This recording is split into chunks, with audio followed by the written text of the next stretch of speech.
We all love R-Truth. I love R-Truth too. But R-Truth can be too funny all the time.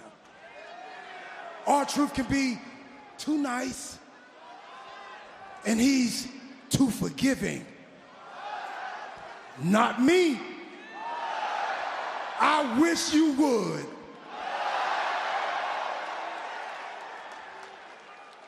I feel different. I feel alive.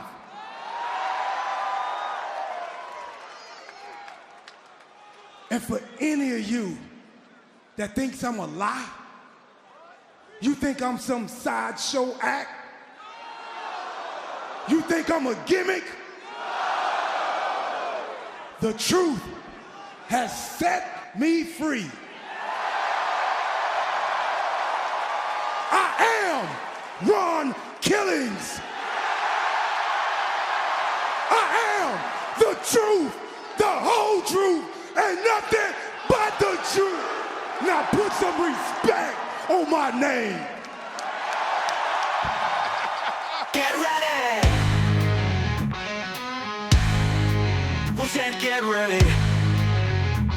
Get ready for the worst raw review on the internet. The worst raw review on the internet. STRAWS raw with Eric B and Randy C. Chickens or bananas and fresh roast beef. This is STRAWS raw.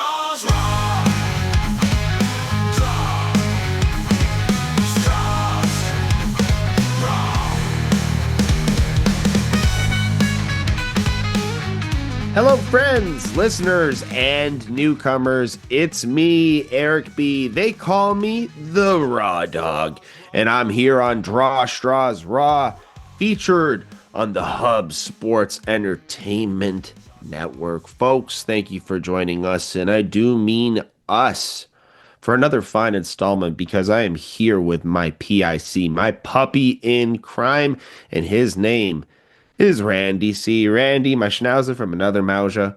Bark at the fine folks. I'm barking at the fine folks. Rest in peace, boiling water. You will be missed. Hey, everybody. Hey, Eric B. It's me, Randy C. And as usual, we are powered by something. We're powered by InteriorPlants.ca, the natural solution to a healthier and more beautiful home or business environment. That's InteriorPlants.ca. The king of print, offering and providing the best for your printing needs. Go to www.kingofprint.ca. That's www.kingofprint.ca, the official printing company of the Hub Sports Entertainment. And STRAWS Raw. Pure Fandom. Pure Fandom is your one-stop shop for pro wrestling and lucha libre memorabilia. They are located in Toronto, Canada. You can find them on Instagram at Pure Fandom Shop and at Pure Fandom Shop 416. Or go to their Facebook page, facebook.com/Pure Fandom. Or their YouTube, Pure Fandom Shop 416. Again, for all your pro wrestling and lucha libre memorabilia. The Canadian Brewhouse. The Mississauga location is now open. The Canadian Brewhouse, a one-stop place for all your friends to have a drink, have some good eats, and just sit down and have a good time. That's the Canadian Brewhouse. Mississauga location is now open. Well, might as well as Kool-Aid. Oh yeah, because just because. And last but not least, THT, the handshaking team. Hosted by Eric B. Go to facebook.com/the handshaking team. Do you feel misfortunate? I know I did this week. I won the Wheel of Misfortune. He has raffles giveaways, cheap eats, and a loonie, I think. I don't know. It's silver. Loonie. He's giving away loonies, folks. Sign up to win. You don't have to pay for that. He will just give you one. Go there today and subscribe. That's facebook.com/the handshaking team. And a serious note, for all your best wrestling figures and wrestling memorabilia, Eric B has a raffle for it. Again, I was misfortunate this week. I won the Wheel of Misfortune. You can too. That's facebook.com/the handshaking team. And last but not least, Chiquita Bananas. Why Minoru? Monkeys never collapse. No, monkeys never cramp, and neither did wrestling this weekend. It was great. We had 2 big shows. One was a lot more fun than the other to me. Worlds Collide, Money in the Bank. Eric B., what did you think of this weekend in wrestling? What a fun and liberating weekend for wrestling. Liberating in such a way of Lucha Libre, especially. Like Randy said, that show, Worlds Collide, was just entirely made for fun. That was, from start to finish, a absolute good time, a romping good time. And when Randy originally had messaged me about it and said, this Mr. Iguana guy is so over, I had no idea what he was talking about until I saw what I saw on the screen. Not only is this guy so crazily over, this guy's been doing this for a long time, man. He's been doing it since he's had hair on his head. Iguana Puppet Mania is running wild in the WWE. Like Triple H said, everybody, every boy and girl in the world is going to want one of those iguanas. And right now, I'm definitely one of those boys, Randy. I want an iguana puppet immediately.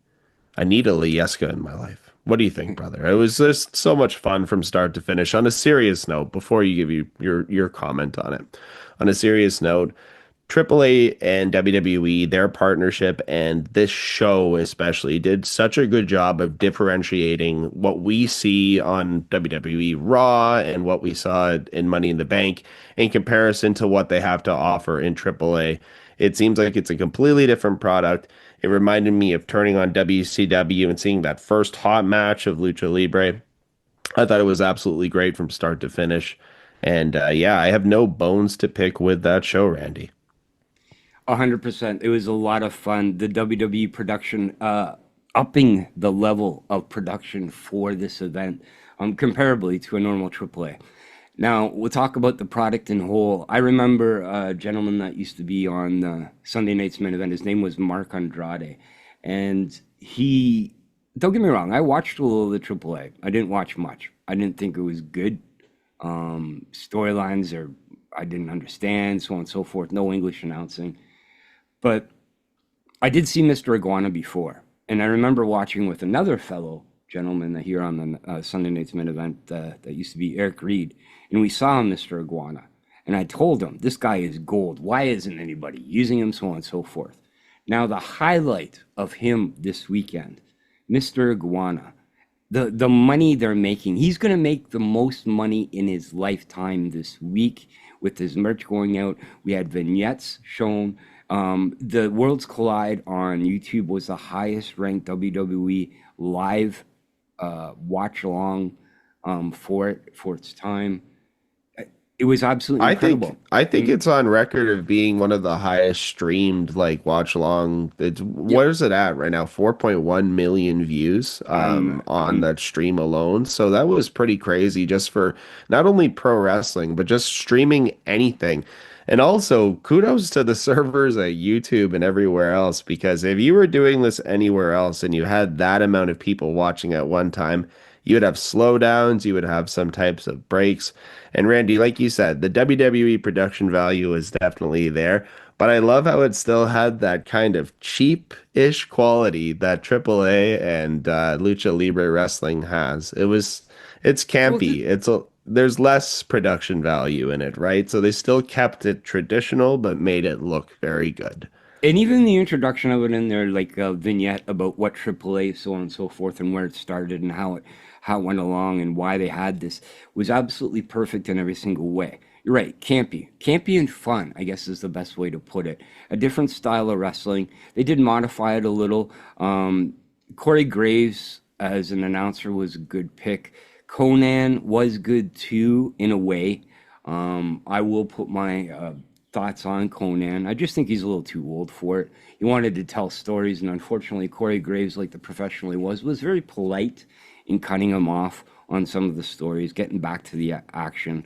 I completely forgot that Sam Adonis was Corey Graves' brother, so his involvement with AAA too. He knows the product and the English side. So don't get me wrong, they have English announcers in the past for AAA, but the English side of it made me understand it more, made me enjoy it more, and it even got to involve with Money in the Bank.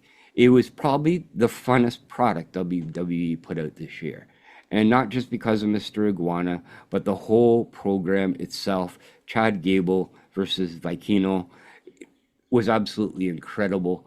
Even the matches beforehand, even like Octagon Junior, which I think they sort of made dirty in Money in the Bank, but that was a great match. Psycho Clown, Pagano, just everybody, the most popular ones were there. And it was a good highlight to show it and to make money. But I have a question for you, Eric, and we're starting this off. We're going to be a little long, I guess, on the beginning of it. Comedy in wrestling. Now, Mr. Iguana is a proven point. R-Truth is a proven point. Is comedy in wrestling needed? Do people want to see it? Because anytime these little comedy acts come up, like an R-Truth, like a Mr. Iguana, people are gravitating towards it. How can we bring comedy back in wrestling? Or do you enjoy comedy in wrestling, Eric? In any other live show that you go to in a long format or long setting, you have intermissions, and that's what comedy in wrestling really has offered us, and it gives us that point where we can recharge. So I think that it's definitely a necessity, and that's not only proven just by my thoughts on the topic, that's proven by the demand that we were seeing instantly from the pro wrestling universe.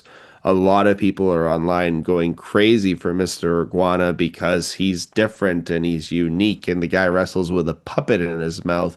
But not only can he do that, but he can actually wrestle too. So if you can back it up in the ring, it's very good. Now, there's a certain line and limit that you want to go with that. You don't want to see Mr. Iguana taking on John Cena for the heavyweight championship, but you do want to see potentially Mr. Iguana and a 6-minute match with somebody else. I mean, they try to sneak Tozawa down our throats every single week to make him funny. And really, what's funny about the guy, besides the fact that he's small, and WWE is leaning on that old trope of, say, small, foreign, hilarious, because he's a little bit different than us. But Mr. Iguana is different in like the way that we want it to be. So yeah, I think comedy is definitely a necessity. And it's something that we thrive on in the pro wrestling universe. It's something that we've always wanted and always needed. A presentation of comedy in wrestling, I think you just said it. You used one name, Tozawa. Tozawa gets shown to us week after week after week. I think comedy in wrestling should be like a once a month or a special occasion type thing. Stuff that worked, like like Otis and Mandy Rose. That was like a comedy romance. That worked, right? People were all over it. Chase U in NXT they were the most selling shirt in NXT for a long period of time. Why they got rid of it, I have no clue. R-Truth, when he did the stuff with Judgment Day, way over. R-Truth with Ron Cena, way over. Santina Marella in TNA, way over. Like, there is spots for it, but I think it just needs to be separated and, like, given, like, special occasions or special moments for it. So when they bring this Mr. Iguana in, I hope they don't just smother him week after week after week, because that will drown it out. Let's play it out. Let's make him a special occasion type thing. And just like a weird mystery opponent or a weird throw-in, Braun Breaker versus Mr. Iguana, and give him like 30 seconds of something. You know what I mean? Just so it throws people off. But at a pay-per-view, or like work the guy up like an Orange Cassidy. Orange Cassidy was a gimmick comedy character that they threw heavyweight contendership implications on him. That doesn't work, like you said. It didn't work. It didn't work. It worked for a very short period of time. And also, when you think about guys like Orange Cassidy, this guy wrestled with a mask on in Lucha Libre for a very long time as the Fire Ant. So we, we've seen Lucha Libre sprinkled into pro wrestling for a long time, but to see this product being completely separated, I can definitely say that we didn't just watch another WWE byproduct. We watched a completely different product. And I think that they did a very good job to get people to watch the product going forward as well, outside of WWE and outside of Worlds Collide. But yeah, because we don't want to talk forever, Randy, Money in the Bank brought us some crazy Money in the Bank matches as far as the tier of matches go for Money in the Bank itself. The men's match for me was probably in that top tier category. Definitely delivered on all levels. And yeah, we were joking about it before, but El Grande Americano, he definitely gave us some serious hope spots and some of the greatest spots of the evening as well, with that ladder pendulum / domino effect that he had going for the briefcase. I absolutely loved it. I thought that the pay-per-view just knocked it out of the park. Absolutely knocked it out of the park. I was so happy with Worlds Collide that actually I think it brought it down for me, Money in the Bank. But in turn, you're right. Both the Money in the Bank matches were fantastic. Predictable winners. Like we knew Naomi, I think, was going to win. That was our choices. We had our choices on who we wanted to win, but we knew more or less who was going to win. Seth Rollins with the bank and not winning them briefcase and not cashing in was a little weird, or even last, we'll say tonight. But very predictable. But the matches were good. And Money in the Bank briefcase match, a ladder match in general, is always good, especially when you have that many people involved. And that many ladders. And that many ladders, yeah. Unfortunately, I don't think Andrade likes ladders after the weekend because he got nutted a couple of times from what I've seen. But overall, a good show, a good weekend of wrestling, and it was a good pause. Like, you watch Worlds Collide, had a little pause, and then went into Money in the Bank. But again, I think I was so happy and elated over Worlds Collide that it actually dampened the Money in the Bank for me just a little, just being so happy. But all in all, a great wrestling weekend. A serious Saturday night, and WWE absolutely capitalized because somehow in the summertime during the NHL finals and the NBA finals, there was no game on a Saturday night. So WWE absolutely capitalized on all of those good old sports fans, good old boys watching some wrestling, just like the good old boys like to watch some wrestling in Phoenix, Arizona. Yeah, I don't know if there's good old boys down there, but Randy, should we talk about some Monday Night Raw? Yes, we'll talk some Monday Night Raw from the PHX Arena in Phoenix. Don't know what that stands for, but yes, the PHX Arena in Phoenix, Arizona. Let's go. Like Randy said, a little bit of a shakeup going forward now as we've got our Money in the Bank briefcase winners. Like we thought, Seth Rollins brought it home. We're all a little surprised that CM Punk didn't show up during that match. There was a lot going on in that match, though. So if Punk showed up as well, maybe that would have been a little bit too over the top. But we definitely agree with the choice of Naomi holding that briefcase as well. I think ultimately we would have loved to see Steph Vacque, as Nikki Bella is going to call her later on this evening, with that briefcase in hand. A couple of horns on that briefcase as well, Randy, would have been pretty cool. But we like the way that it's going in. And also, when you think about it, we were being a little bit greedy, Randy, with our briefcase selections, weren't we? We were trying to bring both briefcases to Monday Night Raw. Yeah, 100%, yeah. Take that, SmackDaddies. Take that, SmackDaddies. Completely. The briefcases would have been ours, but no, you can have it. You can have Naomi in her briefcase. I wonder if it's going to be that one that we saw online, the caution tape briefcase. It has to. Yeah. Be. It has to be. Yeah. Good for Naomi. Naomi. It's going to be just a burnt one. It's just going to be all burnt down. There you go. Good for Naomi though. Like really good for her. Actually, she definitely deserves it. We were really hard on her in the past, but her change into a heel character has definitely been good for her. So yeah, she should have it for a bit. There's no way that she's cashing it in early. I can admit when I'm wrong, folks, and definitely I was wrong about what Naomi has in her tank and what she can bring to pro wrestling, but I was not wrong about the character. We see the character here now has changed to something that's more her and something that she can work with, and we're getting gold, just like we usually get in wrestling. Talking about getting gold, tonight Gunther is going to be trying to get some gold back from Jay Uso, who walks in with his son. Oh no, as soon as we see that, we know where that's going. That kid's getting choked out by Gunther tonight. No? Wish could Yeah. be Nicholas. Anything could happen. We're also leading our way now immediately into the Queen and King of the Ring tournaments.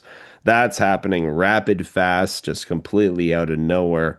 Really, in my opinion, that's the way I look at it. Even when somebody said to me, "Hey, we got Queen of the Ring, King of the Ring matches tonight," I was like, "We're still doing that?" Oh yeah, that happened.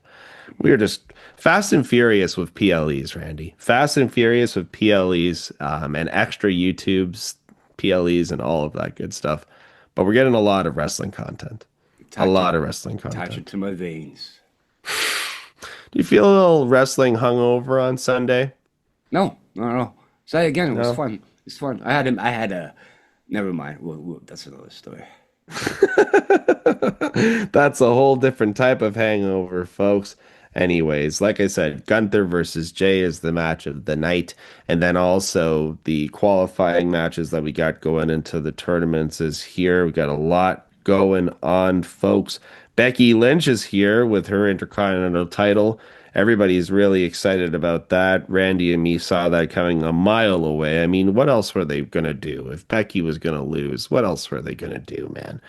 But we're going to see what's going to happen tonight with that being said. What's happening next? Here comes John Cena in some super cool Phoenix Suns retro inspired gear. Just knocking out of the park WWE, Lakers gear, Suns gear. Too bad we didn't get any Raptors themed gear, man. Why didn't we get any Raptors themed gear? Oh yeah, I think we Leafs got are like more important. Leafs. Oh yeah, all right there. Well, Leafs okay. are- Well, hey, make more money than the Raptors there. If you know what I'm saying. You know oh, what I'm you know what I'm saying. saying? Yeah, you know what I'm saying. You know What's what up, I'm saying. Randy? What's up? All right, let's keep on going. Moving forward in the show, we're getting all completely off kilter here. Also, our truth talking about what's up. He's here and he's going to share his truth for the first time since we saw him at Money in the Bank. Randy, when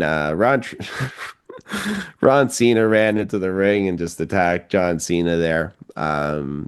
It was pretty funny because if you watch a lot of the reaction videos on the internet, people are just going like, "Who's that? Who's that?" And I'm at home being like, "Who else could it be?" When you've seen his back, of course. Shelton one, Benjamin. gu- one guy literally went, "That's a black man." In the reaction video, it's like, "Oh yeah, it's definitely Jason Jordan. He's coming for revenge. Could be. He's coming for revenge." Anyways, all right. John Cena's back, folks. He's here. People wanted truth back. He just calls us out, being like, "You'll probably forget about this gimmick in a year." And you know what? He's not wrong. Wrestling fans have extremely short memories, and you will definitely see that later on this evening when we are in the main event, how things work out, and definitely the reaction from the internet afterwards.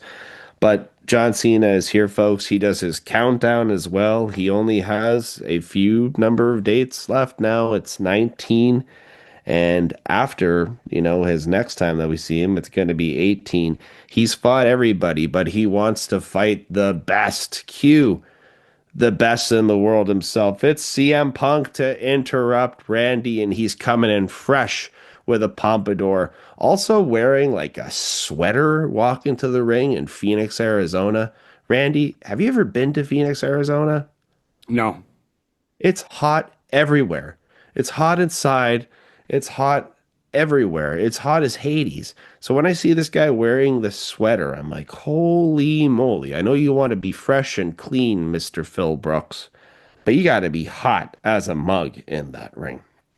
Anyways, A couple things I didn't like about this interaction here between these two gentlemen. I didn't like how Punk instantly said, "Well, you had our best. Cody is our best, but you tricked him and beat him because that's what you do and you're a bad guy." I felt like that instantly discounted CM Punk from being the best in the world. What did you think? No, not really, because Cody is realistically the best. He had the winningest record last year. So why not? If you're going to put it on paper, if this was the UFC and you're fighting for a title, you have to give it to the guy that's in the lead with most victories, right? But I get your point.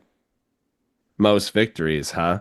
Talking about CM Punk, talking about Mr. John Cena.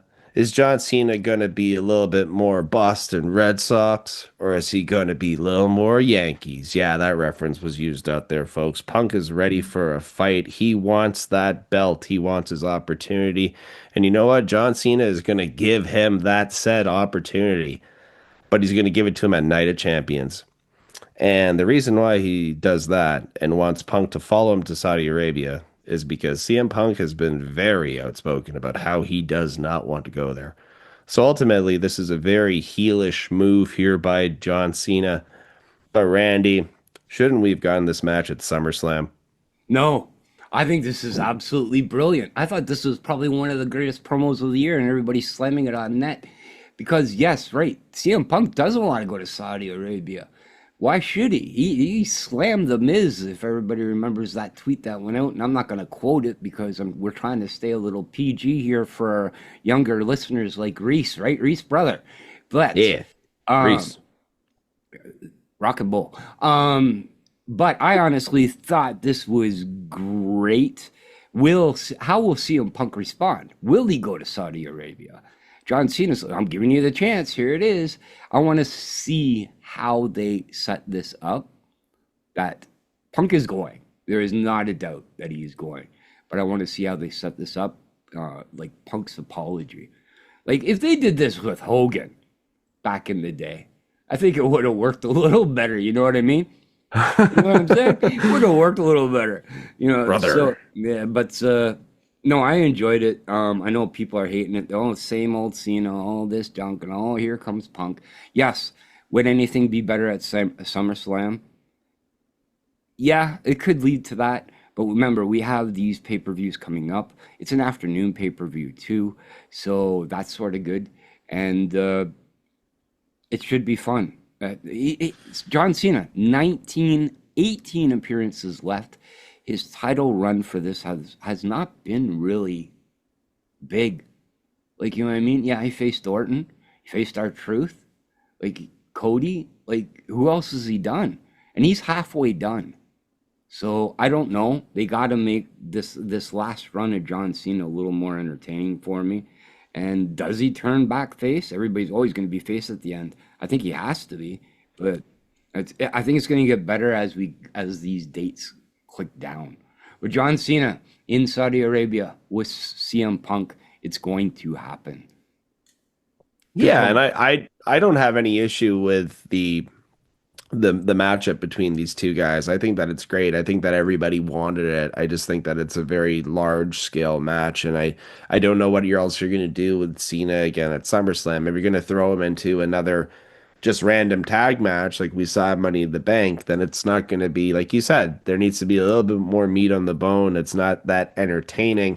And maybe it's not supposed to be entertaining. Like he keeps telling us that he's here to ruin wrestling.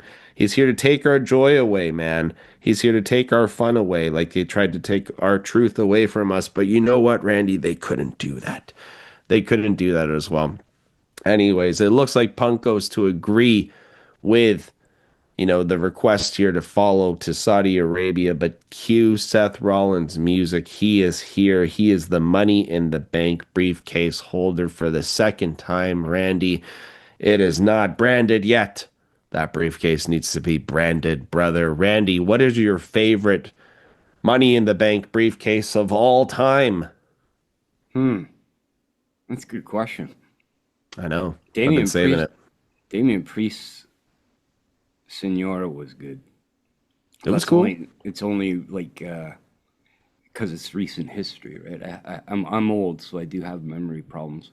I'd have to go with Damian Priest. What about yourself? I am going with Boombox Brock, brother. Oh, yeah, Boombox Brock is where it was at. You're right. Again, showing the power of the internet into comedy. The Boombox briefcase for Brock Lesnar, absolutely ridiculous greatness. Like we said, we need our comedy in pro wrestling, but we also need our wrestlers that have very long history in pro wrestling, or should we say heritage in the sport, Randy, which brings us to this week's installment of the Heritage of Hard Knocks. It's time for the Heritage of Hard Knocks, where the mat meets legacy and champions are forged in sweat and sacrifice, kind of like Eric B sacrificed his roast beef to research this segment.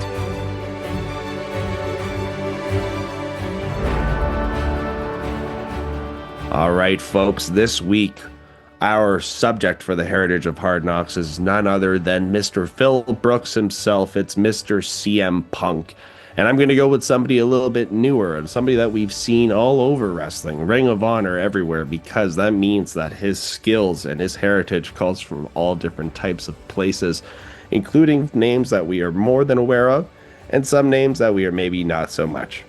So let's go to see who has trained Mr. CM Punk. CM Punk was famously trained by Ace Steel. We all remember Ace Steel from that promo in AEW, right? Yeah, well, he was there. But who trained Ace Steel, do you ask? The one, the only Christopher Daniels, the fallen angel himself, who was trained by an unknown, or should I say a lesser known, Sam DeCero, aka Supermax. And the reason why I bring up Sam DeCero is because he was trained by the famous Randy Savage. So if you've ever wondered why CM Punk wears those shorts or maybe throws that elbow, just like Savage, he has some Savage in him, folks. His other trainers were William Regal, who was trained by Steve Gaylord Peacock and Marty the Juggler Jones, as well as his last trainer that I want to mention, Fit Finley, who was powered by Haggis. I don't know who trained this man. It's not on cagematch.net. But folks, that was the Heritage of Hard Knocks.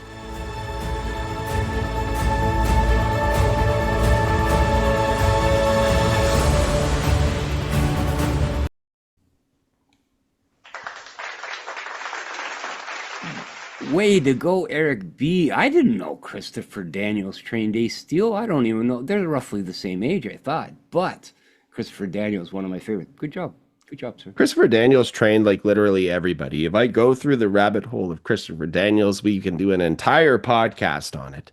But yes, the Fallen Angel is very involved in professional wrestling, including the next man and the next match that we're going to talk about, the first match of the evening. It is AJ Styles versus Chad Gable. Chad Gable is banged up and bruised up, but he continues to work and continues to do some duties. Randy, poor Chad Gable just keeps on losing and losing and losing, where it seems El Grande Americano, his good buddy, friend, who's busy this evening. He's nursing his wounds as well. We saw the Money in the Bank match. He just seems to keep on winning, besides, of course, Money in the Bank. 100%. Chad Gable in this match, forgetting who he is. I don't know. I seen a diving headbutt. I don't know where that came from. Maybe he's watching too many of El Grande's matches over the weekend. But yeah, this match was fun.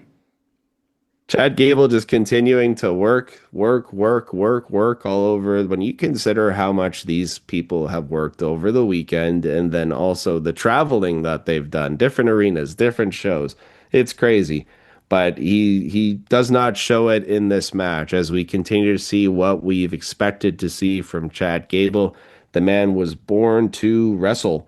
Absolutely born to wrestle. And if anybody throws a nastier German suplex than Chad Gable, please show me them. Show me a clip of it online, because those Germans he throws out, those high stack German suplexes right in the neck, always look great. The match here is fine. It's fun. It's quick. We're under 10 minutes here, and we eventually get a win here for AJ Styles, who has been in search for a win for quite some time with the Styles Clash. So nice little starter here, and a nice way to showcase these two gentlemen while still giving Chad Gable a little bit of a break as he searches for the next thing he's going to do. Randy, Chad Gable is definitely one of the workhorses of the WWE. If JD McDonough wasn't there currently and healthy again, I'd say that he's definitely the guy. He is your go-to every single week. And you know what? Scratch that. Even if JD is there anybody else who is more go-to in every type of situation than Chad Gable? Anybody more versatile than this guy on the roster? This guy deserves his flowers, and he's getting them from me. 100%, 100%. A couple dozen roses for myself as well. Chad Gable, I wonder if he is El Grande Americano, does he have 2 contracts? And if he does, he's absolutely brilliant. But I would give this match a 3.25 bananas. That's a passing grade as a 3.25 bananas as an opening match. Yeah, under 10 minutes. Poor Chad Gable losing again. He must learn more. If I were the Alpha Academy, I was going to say, if I was American made, I would definitely be questioning the leadership as of late of Mr. Chad Gable. Maybe they should elect El Grande Americano as their new leader. Yeah, Chad Gable. And we do get a little bit of that actually in the commercial breaks before the match. We do get a little bit of a promo in the ring here from American Made where Brutus Creed more or less says, "Hey, I'll take him for you. Like, you don't need to wrestle tonight. You can relax." And Chad's like, "You don't think I can do this?" So we are getting a little bit of that dissension here within the rankings of American Made. So that might be an interesting storyline to go in with that instead of just pure comedy, because eventually the Creed brothers have to branch out and be taken a little bit more seriously. 100%. Talking about people who are taken seriously, it's Roxy Perez who comes up to Liv Morgan, and she wants to have an alliance going forward to get that women's title back to Judgment Day. Liv Morgan just ain't feeling it. Little Liv Morgan ain't feeling it.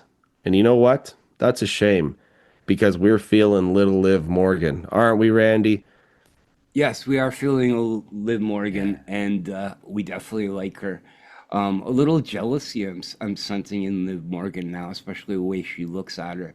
I can't wait. This unfolding Judgment Day again in this storyline continuously for the last couple of years have had us on our seat. Liv Morgan, Roxanne Perez, can they coincide in this next match? Liv Morgan, when she stands next to Roxanne Perez, she's probably like the only person who makes Liv Morgan look intimidating. Liv is like towering over Roxanne. But that being said, you don't notice it in the ring at all when Roxanne is going, especially in this next match. It is the first Queen of the Ring qualifying match. Liv Morgan versus Rhea Ripley versus Roxanne Perez versus Kairi Sane. Randy, the cards are stacked here against Kairi Sane, but how is Kairi going to potentially win this match?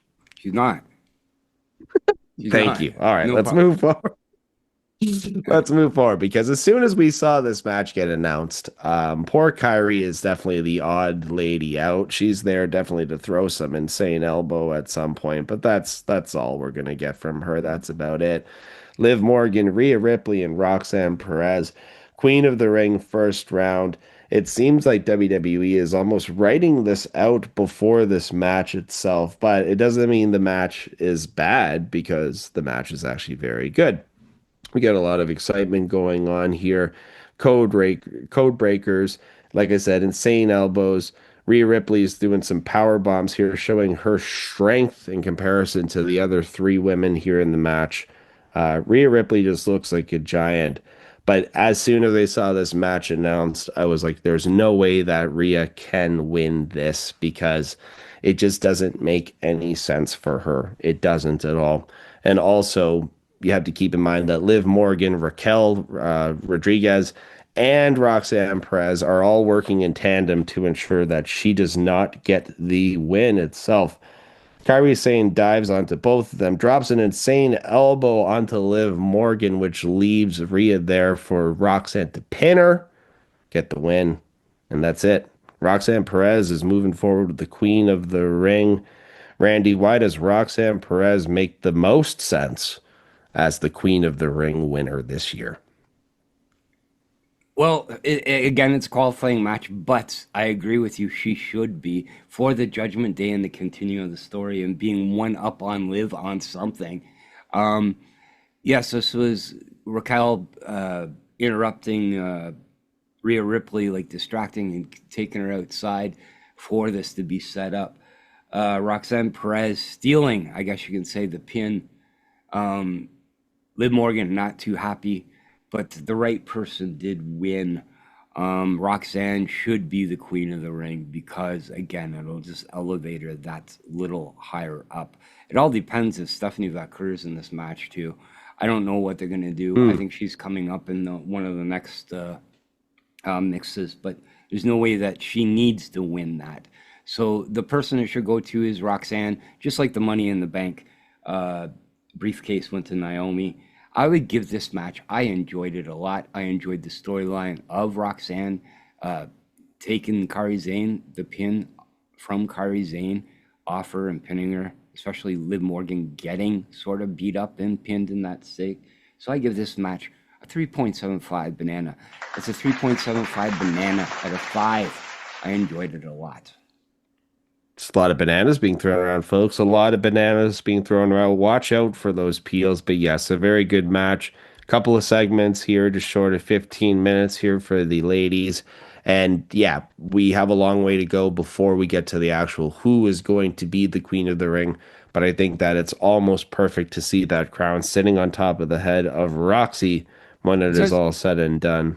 It's weird though, eh? All these four-way matches going on. There's a lot of people involved.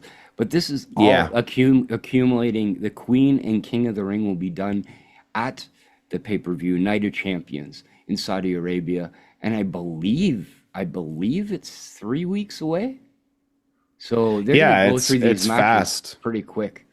So a lot of people in it, and a lot of people gonna be eliminated. So. And a lot of hearts breaking too. Let's face that as well. Like a lot of people are going to be like, well, I want her to win. We always want our favorite to win, but does it make sense? So yeah, Rhea eventually will see her hands on that title again. I just feel like it's going to be a very long time with everything you got going on here, but she'll be there again one day. It will happen, folks. Don't stress. Don't worry, Rob Arbic. Back.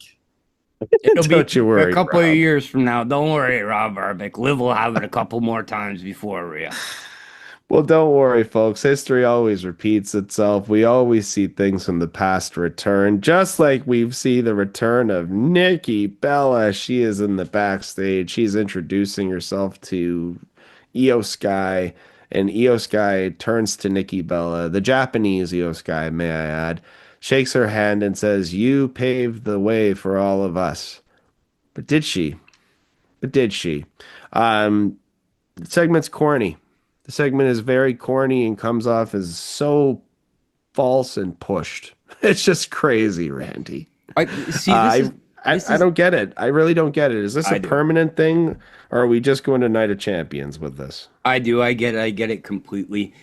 We are not fans of Nikki Bella. I've never been a fan of Nikki Bella or Brie Bella, to be honest. I'm not saying that they're bad, but there was a girl crying in the front row when she came out later on, crying her eyes out. But remember, Nikki and Brie and the Total Bellas on TV was so over for the women. Like, Lori watched it with me. With Eric Reed, Tracy watched it with Eric Reed. Like, wives were watching this show with their husbands. So bringing Nikki Bella back, especially in her current situation, what she's going through, and I totally feel sorry for her during the situation as well.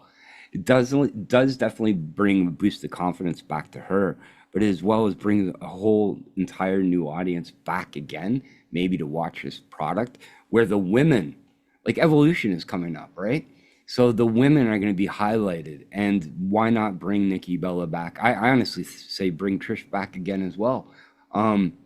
But just to highlight this show, because Evolution, the very first one, was a really, really good show, really, really underrated, even though they did put high praise on it. But this second one should be better than the first. You have to make it better. So Nikki Bella is a proper person to bring back. She looks good. She looks the same from like years back. It's not that. I may dislike her. I may dislike the Bellas, but I get why bringing her back for the women to watch this. So good for them. If you want to see some heel John Cena work before any of this, just turn on Total Bellas and Total Divas. If you want to see heel John Cena, just see him go at Brie. just watch that. She was happen. going through abuse way before this last interaction. I'm sure I'd take that. Like Brie and Nikki. You see the two of them him going at the two of them. It's some of the best scene that you'll ever see on television. Anyways, all right, she's back. I get it. She's here. Becky Lynch is also here for a chat with her championship belt, and she gets no "you deserve it" chance. Here comes the crazy bird lady herself, Lyra Valkyria, who tried to kill her, and it looks like she's going to try to kill her again. But all out of nowhere, here comes a new challenger, because Bayley is returned. And yeah, it was Becky who took Bayley out of the show of shows, WrestleMania. So she wants her revenge, and she's going to get it. She is going to get her revenge. So yes, folks, Bayley is back, and all of the fanboys and simps on the internet can be very excited about it. Very excited. Bayley is back, and it's not Lyra going to be challenging for that Intercontinental belt. Yay. Thank God, man. Yay. In turn, by saying that the match was good on the weekend at Money in the Bank. I'm not going to put it down. It was actually pretty good. All the matches in Money in the Bank were pretty good, to be honest with you. But I just don't like this story. I have no clue. Bayley being back, though, is good because people want to see her. And she's great. No, it's better. It's honestly, man, it's better than what they were doing with Lyra and Becky. I feel like they still might work this into some type of a three-way thing. Hopefully not. But yeah, their match at Money in the Bank was fine. There was nothing wrong with it. The person who I was watching it with, I was not looking at the screen for like a second. I was doing something else, maybe preparing dinner or something. And Lyra came out and they were like, oh, she has bird wing. There's a girl with bird wings here. And I was like, oh my God, here come the wings again. Not only are they white wings this time, they're white and gold, folks. She's there with her championship wings. Absolutely excellent. Comedy in wrestling, folks. That's what we all want. Just lean into the comedy in wrestling and have her come out to Benny Hill's music, run around the ring, losing feathers, getting tarred, and we're good to go. Actually, you know what we are good to go with, Randy? Very good to go with. R-Truth is back. Or is he? Or is he? There's a man who comes out of the audience. It's funny because after this segment, you can look in the crowd behind Cole and Wade Barrett, and you just see everybody kind of looking at something, making a little bit of commotion, making a little noise. The camera isn't on it yet. But here comes a man dressed in black and a ski mask. Everybody hide your wallets. No, it's R-Truth. It's R-Truth. He takes off the ski mask and he's there. And listen, first of all, he shares a very good message, all right, which is don't let anyone tell you you don't matter, which is incredible. I'm going to say that, first of all. Guy just shows an incredible message. He's not a sideshow. He's not a gimmick. And the truth has set him free over being over the release and then coming back. It's not R-Truth anymore, folks. It's Ron freaking Killings, and he just cut off his hair. Yeah, he cut off the hair that was on his head, and there's no more hair there. I don't know how much hair there was before, but he could definitely needed to cut it off. He cut it off. More or less what this is showing us is not only is he back, but he is no longer goofy. Randy, is this the end of our comedy, R-Truth? Honestly believe so. First of all, he thanks all the people for their outreach, which it was true. The people, us, the fans, the workers behind the scenes. Fightful reported that R-Truth didn't even come to a decision until Thursday. He actually missed phone calls, so on and so forth. Sean Ross Sapp, good reporting on that. But this is Ron Killings coming back. The truth. The truth has set him free in cutting the hair. I love this promo, except for cutting the hair. I didn't get it. Like, what is he going to look like? Is he going to be the killer R-Truth? But listen, He's setting himself up, right? He got let go. People, if you think it is a work, don't watch wrestling. No, I'm joking. It was not a work. This actually did happen. And again, a group of people wanted him back, a huge group, including the employees of the company, and they made him come back. Now, what do? You can't use the name R-Truth. He set up an arrangement, I believe, I don't know if this is true or not, to make sure that Ron Killings, he could have his name back. So when the next time this happens, he can go out there and probably make some money on this. Now, Ron Killings in TNA, NWA, was probably one of the greatest wrestlers that you would see out there. Are we going to see an older version of Ron Killings? I hope so. A serious version? 100%. The guy just cut his hair. So this could be like a reincarnation of like a Shelton Benjamin or the old Ron Killings of past. And I can't wait to see it. Is it worthy of its heavyweight title run? No. Is it worthy of an Intercontinental or a U.S. Championship? 100%. And will he reach it? I believe so. How long is he there for? I don't know. I don't think it's a long period of time. Maybe a year, possibly two, because they specifically said you guys will forget him in a year. So I'm presuming it's a year contract when John Cena said it earlier. But it is a ride we are definitely going to want to watch. And anybody that's probably like the Miz or Judgment Day, Finn Balor, I just say, word of the wise, anybody that put him wrong before, you're gonna have to take him serious now. I definitely like this promo, and I'm going to rank it a 4.75, a 4.75 bananas. The only reason why it wasn't a 5 is because he cut his hair. I really like his hair. But Randy, what hair was there? Listen, we've seen this for a while. We've seen it coming for a while. There was he cut 3 dreads. And I think that was all that was left, like the only places where it was growing still. So I think this was a necessary hair trimming. This is a Kurt Angle situation that we have here on our hands where it needed to happen. It don't matter. Well, don't worry, Randy. We can just glue it back on. It's okay. No, we can't. Okay, well, listen, it's fine. It's fine. Just like it is fine back in the Judgment Day clubhouse, even though Finn Balor is a little perturbed, a little upset that Dominic has that King of the Ring opportunity. Why does he have that opportunity? Really, why is he in this 4-way match? Because he's awesome, because he's Dom. But no, seriously, he has an Intercontinental title. Why does he need a King of the Ring? Finn Balor definitely wanted that spot more. And here comes Liv. And she's not happy with Roxanne talking about a spot that somebody wanted more.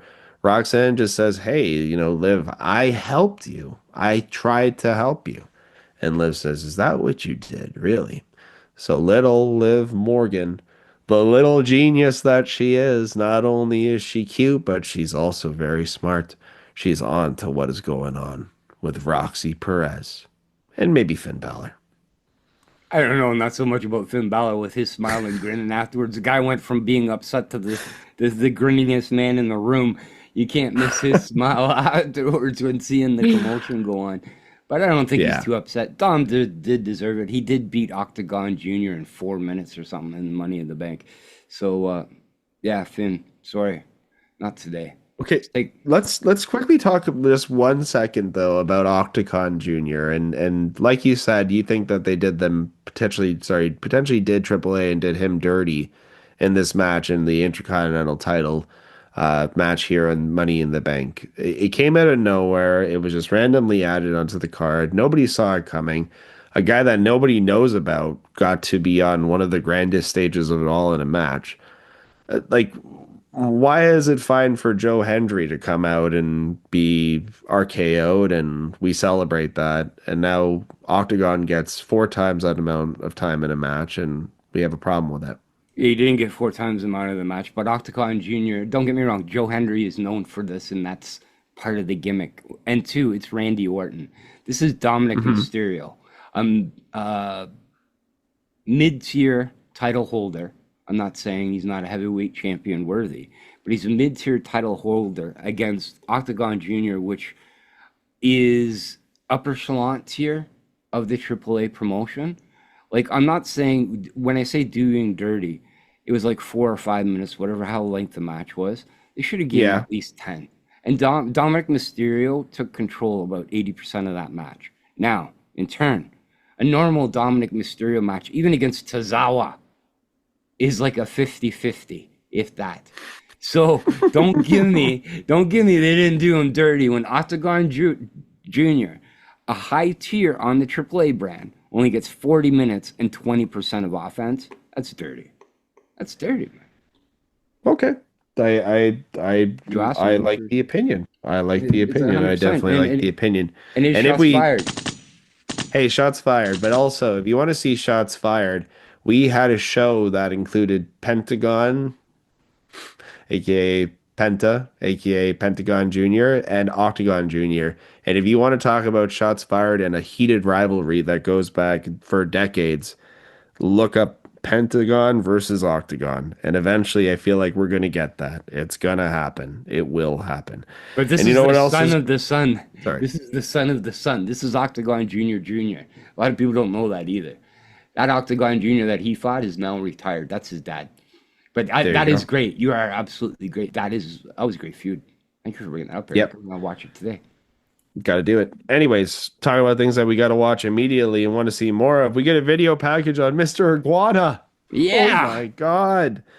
Mr. Iguana Mania is taking over the world, folks. Everybody everywhere is talking about iguanas and wrestling, Iguana in the bank, all of that stuff.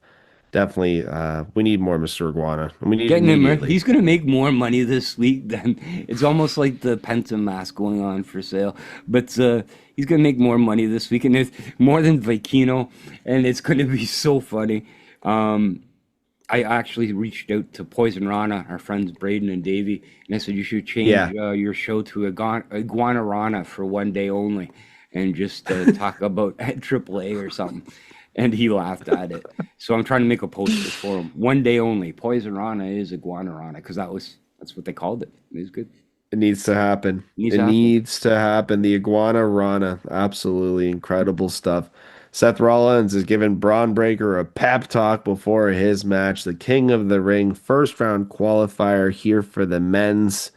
It is Dominic's, Mysterio's, Sami Zayn's, Braun Breaker's, and Pentas. Yes, I'm sorry, folks. I did that all plurally. I don't know why, but it did happen. And this match happened as well. Talk about an awesome match, Randy. Talk about a great list of opponents. And also talk about how hot the WWE Universe was for Penta to maybe win that Money in the Bank. And also Penta to maybe win this match. I mean, Penta has a lot of heat behind him, and I think that Randy at home was watching Penta reaching for that briefcase and losing his marbles. What is it about Penta that the WWE Universe likes so much, Randy? It's the merch money. That's the only hit. What WWE likes, or what do you guys like? Fans. Oh, fans. Yeah, like the his universe. Look. We know what TKO is about. Yeah, they just like his look. They like his little walk. They like his little zero muro, whatever it may be. It's what people like. It's kind of stupid. But, yeah. No, not that I'm saying, hey, people, if you like Penta, you're not stupid. Maybe. But I don't know. I had zero miro of worry about Penta winning the Money in the Bank. Just like when I had zero miro when I saw who was in this match tonight, and I'll explain the reason why after you explain how this match went. On the winner of this match, I know exactly why. Yeah, for sure.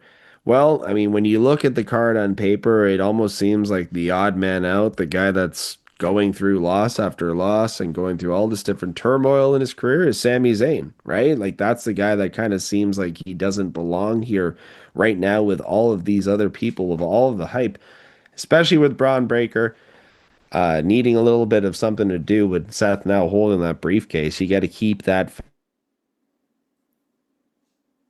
action strong. But yes, this match itself is a very strong match, fast moving, fast and furious between these four competitors. Braun Breaker also throwing out one of the craziest spears as well to El Grande Americano over the weekend. Randy, before we talk about this match, Carlito or El Grande Americano eating the spear, which one is better? Carlitos, I think. It's close, though. Me too. Carlitos. It's close. It's close. It's close because the way that Carlito got hit was like he flipped in midair. Yeah. And the way that El Grande Americano got hit is he flipped on impact, which was also equally crazy. The skin flew off the apple, though, with Carlito. So still give it to Carlito. Absolutely. Yeah. Carlito takes the win. And also because he's not around anymore, that's why we're going to keep him in our hearts, folks. In our hearts. Best spear taker ever, Carlito. Amen. To you. Amen. Amen. Rest in peace. No. If you want to know more about amens, you can follow the SmackDaddies every Saturday morning. They get SmackDaddies, the SmackDown review with Father Greg and Brad the Dad, giving you the best SmackDown review on the internet. That's the SmackDaddies every Saturday morning on the Hub Sports Entertainment Network. Yes, walk up to them. They will give you many a Timu Jesuses just for coming to say hi. Timu Jesuses. Jesus hi? No? I don't know. Whatever plural of Jesus is. But this match is definitely not a plural of Jesus. What the hell reference was that? I don't know. But anyways, future stars of the ring here in this match wrestling, Randy, besides Sami Zayn, of course. Again, I keep on saying this because my surprise is definitely there later on at the end of the night. But Sami Zayn is there. He's in the match. He's doing his thing. He's dancing around. He gets hit with two amigos at one point. Penta also takes out Sami Zayn's arm with a sacrifice. Penta driver as well. Mysterio is trying to steal a 2 count here. Doesn't get to do so.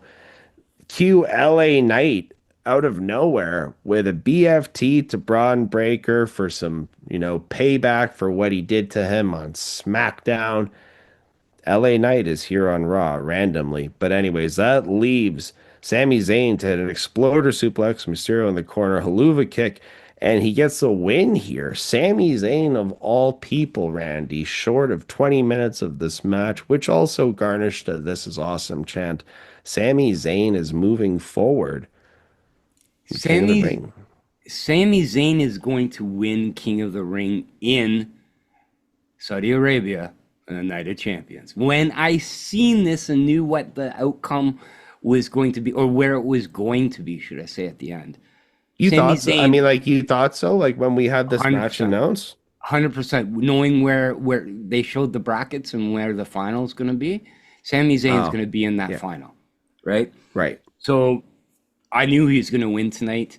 If you look at it on paper and not knowing where it was going to be, maybe you could have given some type of speculation on who would win. LA Knight, yes, coming out of the blue, coming from SmackDown. Good to see him. Poor guy, LA Knight. If anybody's getting buried in the SmackDown world, it's definitely him. But Dominic taking the pin, the Intercontinental Champion from Sami Zayn. It was a good match, though. It definitely was a really, really good match. There's a lot of story in this match as well. I would give this match a 4 banana. That's a 4 banana out of 5. I enjoyed it. It's, again, for the outcome and where it's going to be, the right guy won. Good for Sami Zayn. At least he's going to be a little relevant. Oh, you're shaking your head. Yeah, no, I'm just shaking my head because there ain't no rotten bananas in the ratings tonight, folks. We just got bananas all over the place, bushels of bananas, even with times that we're in right now. And the prices of bananas skyrocketing, apparently, because of the show. I think it's because of the show, at least. And the price of roast beef has gone up significantly as well. But yes, Randy, a very good match. And that's what we continue to see this evening here on Raw.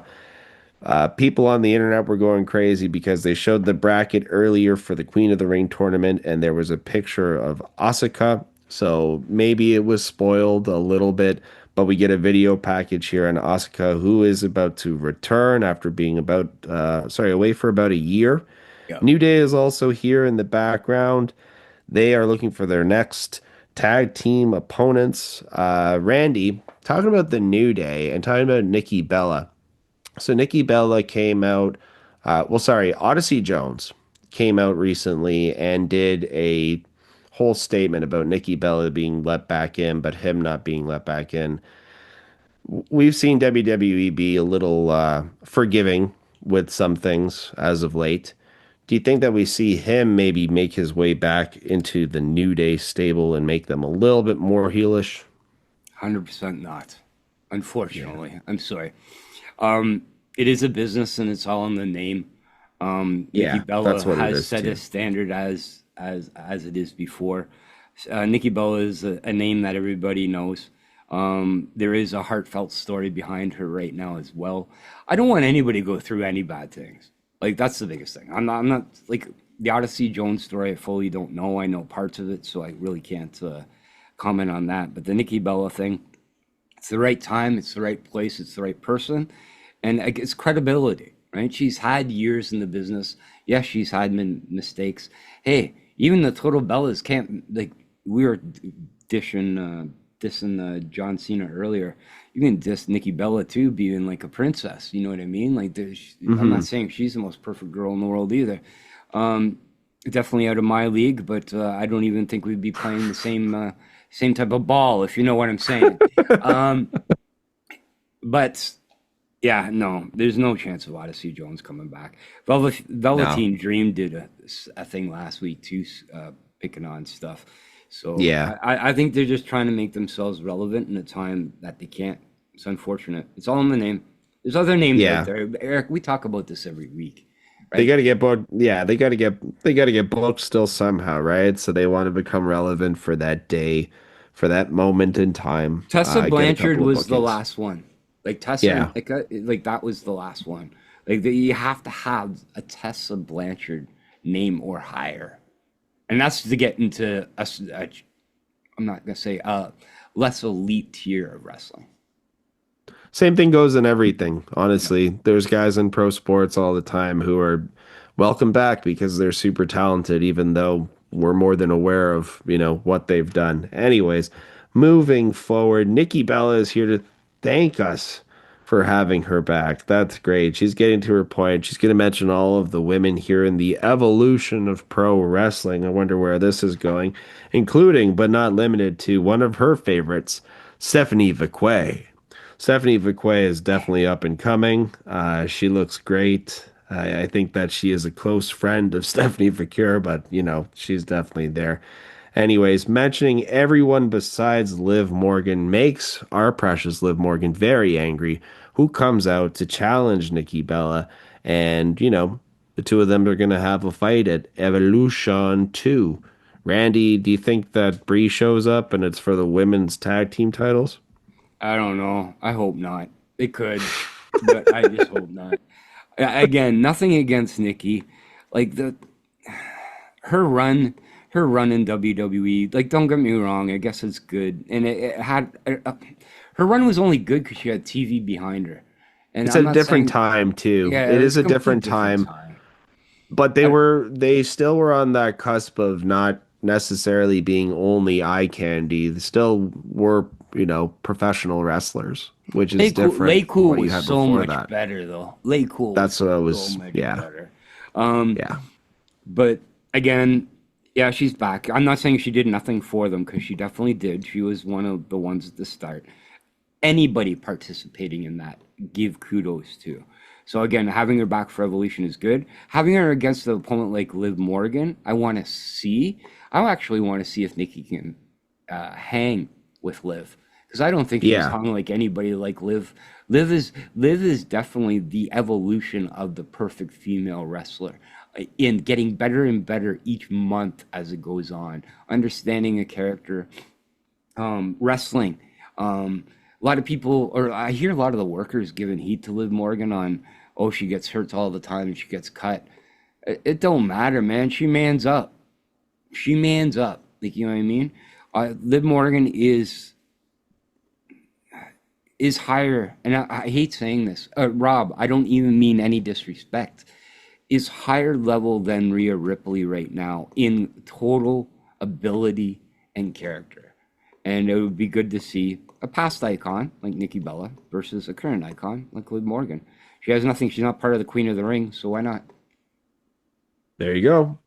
There you go, talking about former kings of the ring, not queens of the ring. Yeah, a little bit of a stretch here, but here comes the world title match, folks.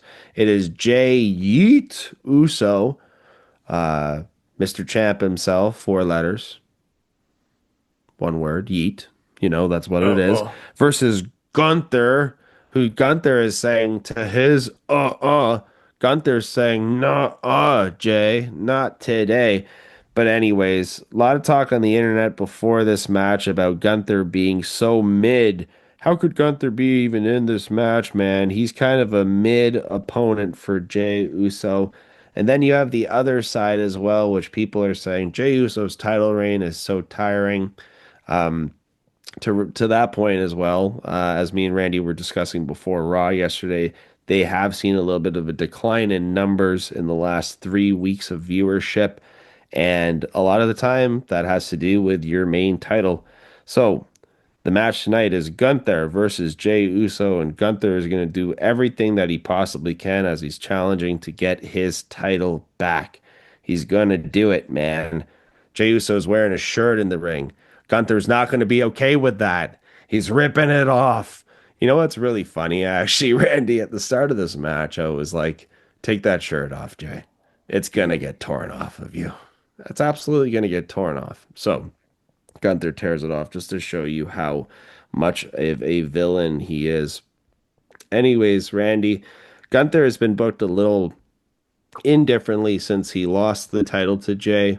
The whole feud with Pat McAfee, and then kind of being a little bit irrelevant on our screens for a little while here. Do you agree or disagree with that statement that Gunther is a little mid?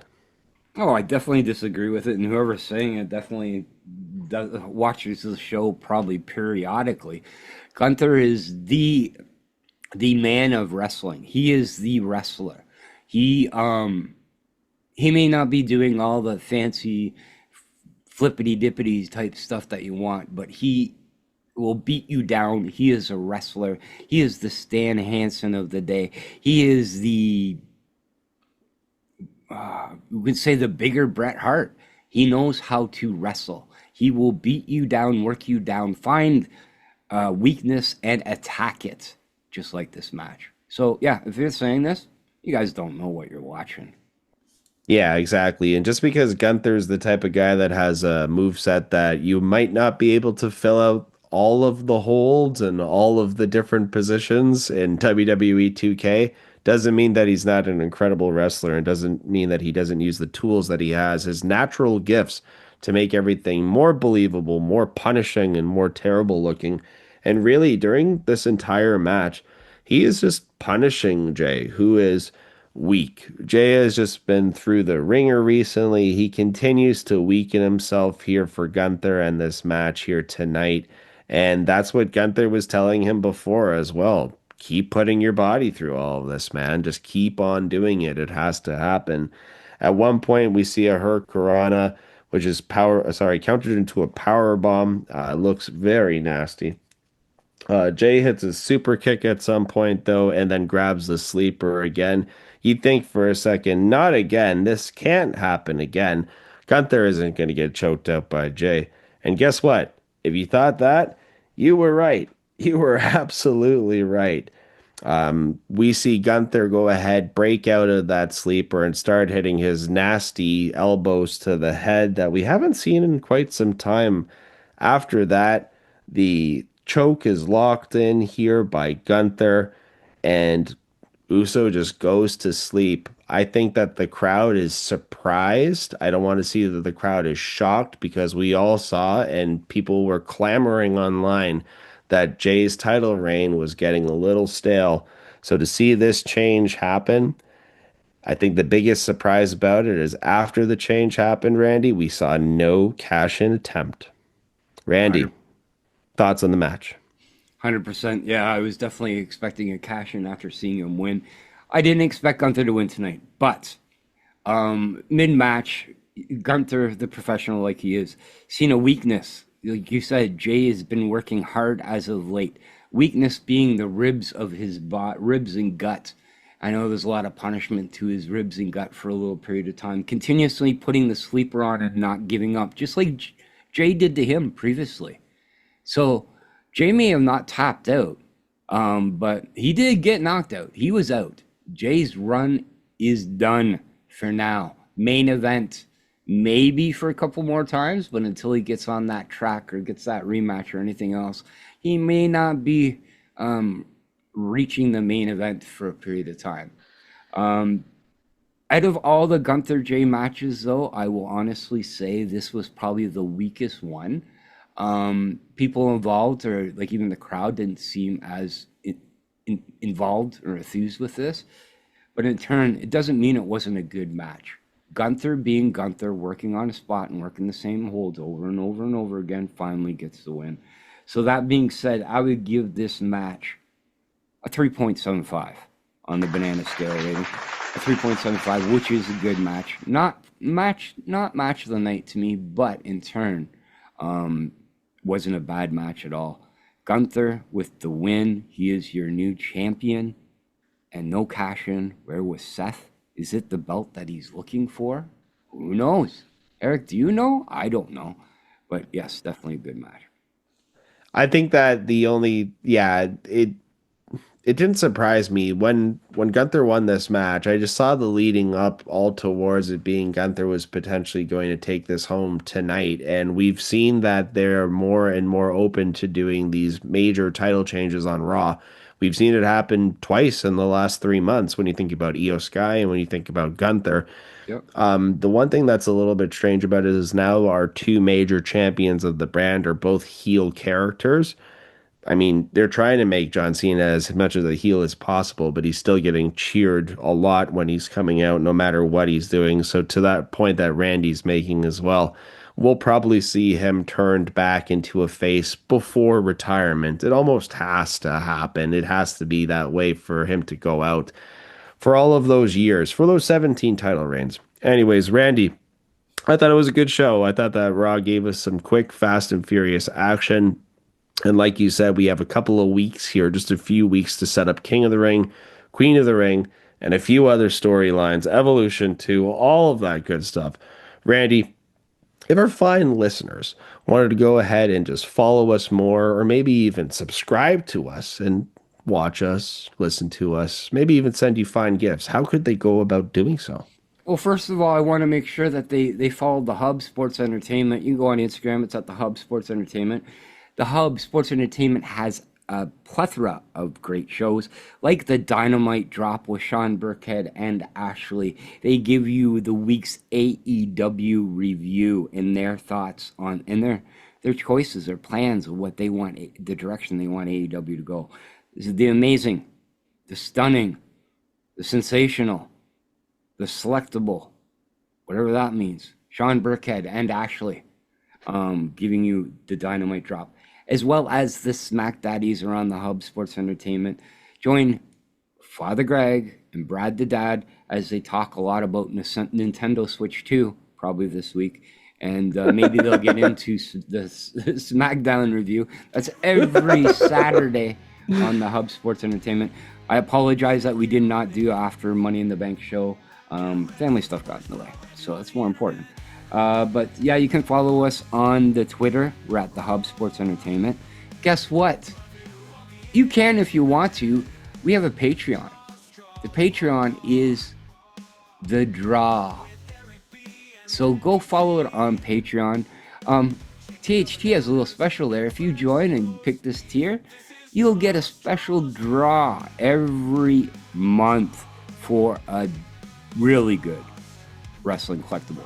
So yes, join on the Patreon. It's at The Draw on Patreon. We are there.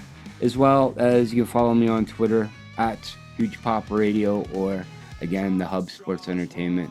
And on Instagram, We The Dark Order North. What about you, Eric? Where can they follow you? They can follow me on the Instagrams. That's Wrestling with Eric, and that is without a W and without a G in the wrestling. Fine folks, thank you for listening to me and Randy. We are so happy to have you here with us as we rant and ramble about wrestling and the haps of the craps. So until the next time, please Take care of yourselves and each other, and continue to live your life impactfully. Liv Morgan, man, we really wanted you to be queen of the ring. Laugh. Still our queen. Yes, you're our queen. Laugh, our truth. It was fun. Now you're going to be serious. And Still love you. Yes, we love you. And love wrestling. And bowling sometime. Rock and roll. Deuces! Deuces! Peace, Reese.